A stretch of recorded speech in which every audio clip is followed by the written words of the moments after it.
मौत का खेल, जासूसी उपन्यास, भाग 25, मेंबरशिप। अबीर फंटूश रोड पर कार में बैठे बैठे उकता गया था। उसने मेजर विश्वजीत को एक भद्दी सी गाली दी और कार को स्टार्ट कर दिया। वह यहाँ तक मेजर विश्वजीत और रायना का पीछा करते हुए आया था। उसे गेट पर ही रोक दिया गया था। उसका मूड इस वक्त बहुत खराब था। वह यहाँ से सीधे अपने ऑफिस गया। अपने चैम्बर में पहुँचते ही वह कुर्सी पर बैठ गया और ग्लास उठाकर पानी पीने लगा।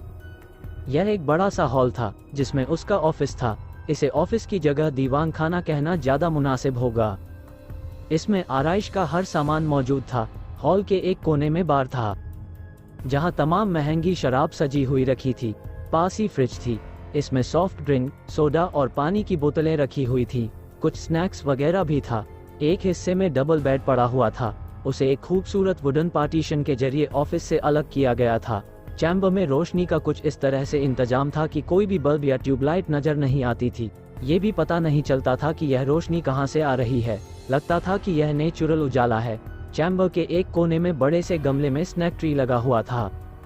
पानी पीने के बाद उसने बड़ी सी टेबल पर रखे बटन को दबा दिया। बेल बजते ही एक लड़की तेज कदमों से चलते हुए आकर मेज के सामने खड़ी हो गई। लड़की काफी स्लिम और खूबसूरत थी। उसने हनी ड्यू कलर का चुस्त टॉप और ऊपर छोटा सा क्रिम्सन कलर का वेस्ट कोट पहन रखा था। मिनी स्कर्ट का रंग भी वेस्ट कोट जैसा ही था। उसने ब्रेडेड स्टाइल की चोटी बांध रखी थी। ये हल्के हाथों से गूंथी गई एक ढीली सी चोटी होती है। इसे दोनों तरफ से गूंथने के बाद बीच में लाकर मिला देते हैं। पफिंग इसकी खूबी होती है। एक लंबी सी लट लड़की के दाहिने रुखसार पर लटक रही थी।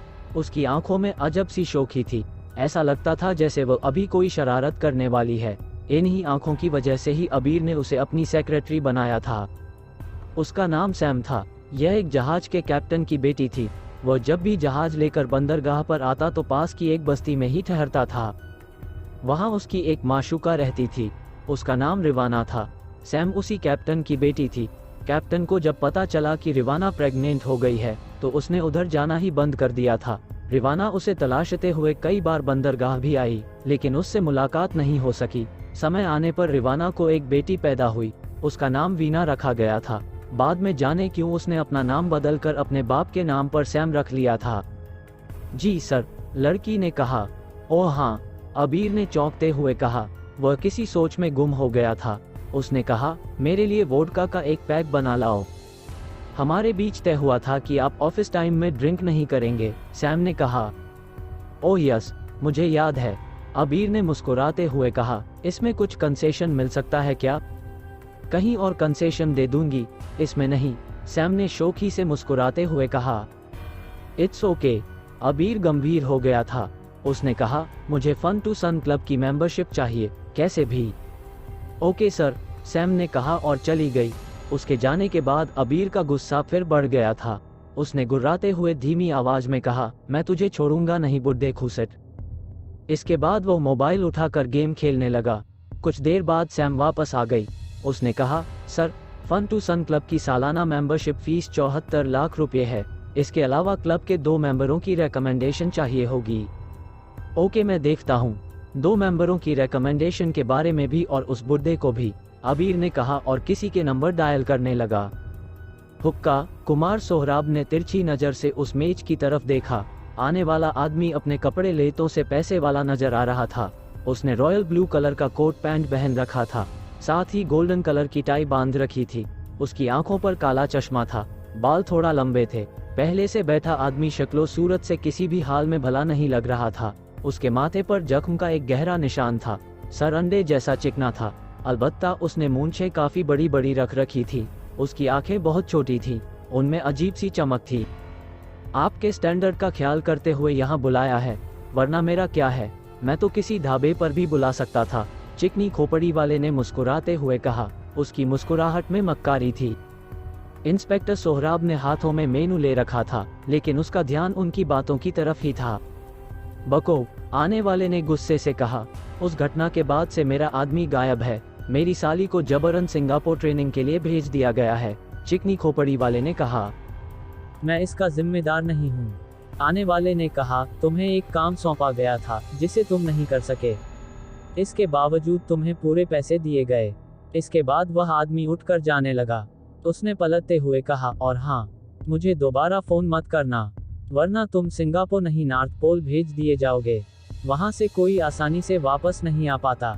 जाने क्यों चिकनी खोपड़ी वाले ने उसकी बात का कोई जवाब नहीं दिया। वह शांत बैठा रहा।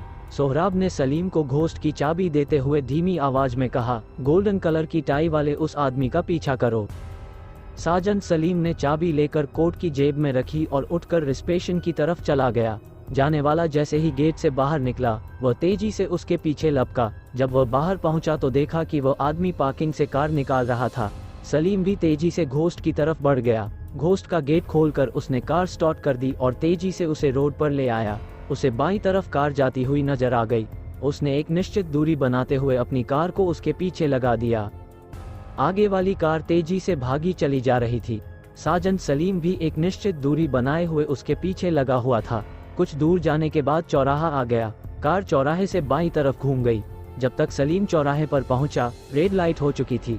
रेड लाइट देखकर सलीम भना गया। कुछ देर बाद जब ग्रीन लाइट हुई तो वह तेजी से घोस्ट को आगे बढ़ा ले गया। उसने घोस्ट को फुल स्पीड में डाल दिया था।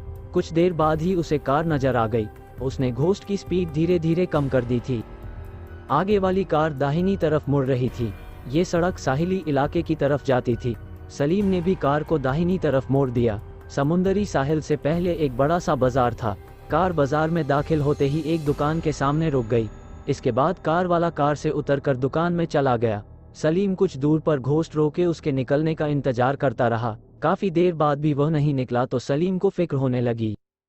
सलीम ने घोस्ट को सड़क के किनारे ही छोड़ दिया और उतरकर नीचे आ गया। वह टहलते हुए दुकान के सामने सड़क के उस पर जाकर खड़ा हो गया।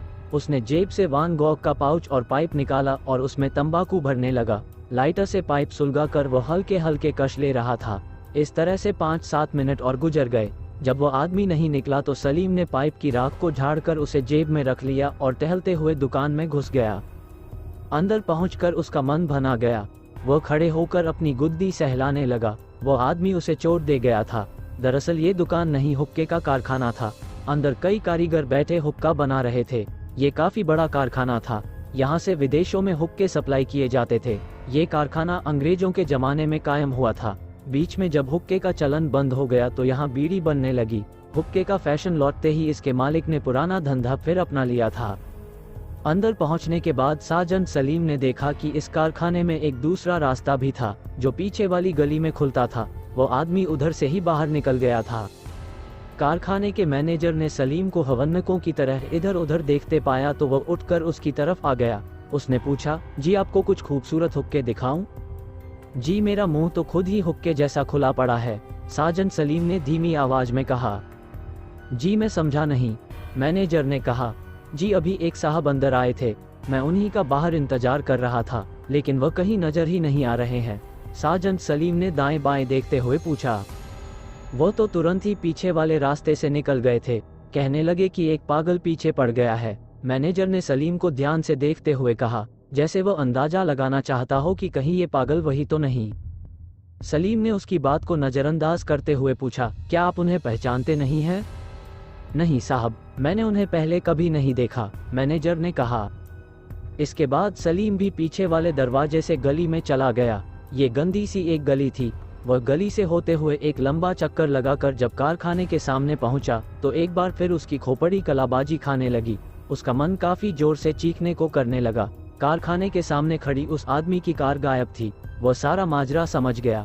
जब वह लंबा इंतजार करने के बाद अंदर पहुंचा तभी वह आदमी अपनी कार लेकर रफू चक्कर हो गया। इसका मतलब ये हुआ कि उसे पीछा करने का अंदाजा हो गया था। साजन सलीम ने निगाहें उठाकर कारखाने की तरफ देखा। कारखाने के ऊपर बोर्ड तक नहीं लगा था जिससे अंदाजा हो सके कि यह कारखाना है या दुकान है। सलीम को जाने क्यों गुस्सा आ गया। वह एक बार फिर कारखाने के अंदर घुस गया। उसने गेट से ही चिल्लाकर कहा, कम से कम गेट के बाहर एक बोर्ड तो लगा लीजिए कि यहाँ आप हुक्का बनाते हैं। सलीम कारखाने से बाहर निकल आया और टहलते हुए अपनी कार तक पहुँच गया। उसने कार का गेट खोला और स्टीयरिंग संभाल ली। कार स्टार्ट की और उसे तेजी से आगे बढ़ा ले गया। धमकी। गोल्डन कलर की टाई वाले आदमी के जाने के बाद भी चिकनी खोपड़ी वाला कुछ देर शेक्सपियर कैफे में बैठा रहा। उसके चेहरे से परेशानी साफ झलक रही थी। कुछ देर यूं ही बैठे रहने के बाद वह कैफे से बाहर निकल आया। उसकी चाल काफी सुस्त थी। बाहर निकलकर वह पार्किंग की तरफ बढ़ गया। वहां एक पुरानी सी कार खड़ी थी। उसने गेट खोला और स्टीयरिंग सीट पर बैठ गया। इग्निशन में चाबी लगाकर उसने कार स्टार्ट कर दी और कार आगे बढ़ गई। कैफे के कैंपस से कार सड़क पर पहुंची और दाहिनी तरफ मुड़ गई। अभी कार कुछ ही दूर गई होगी कि एक ठंडी चीज उसकी कनपट्टी से आ टिकी। इसके साथ ही उसकी कनपट्टी पर दबाव बढ़ गया। कार के पिछले हिस्से से फुफकारती हुई सी आवाज आई, चुपचाप कार चलाते रहो, कोई चालाकी मत करना वरना इस चिकनी खोपड़ी में सुराख हो जाएगा। पिस्टल में साइलेंसर लगा हुआ है, इसलिए आवाज भी नहीं होगी। सलीम गोल्डन कलर की टाई वाले आदमी को तलाश सका। चिकनी खोपड़ी वाला कौन था और उसका क्या अंजाम हुआ? इन सवालों के जवाब जानने के लिए सुनिए जासूसी उपन्यास मौत का खेल का अगला भाग।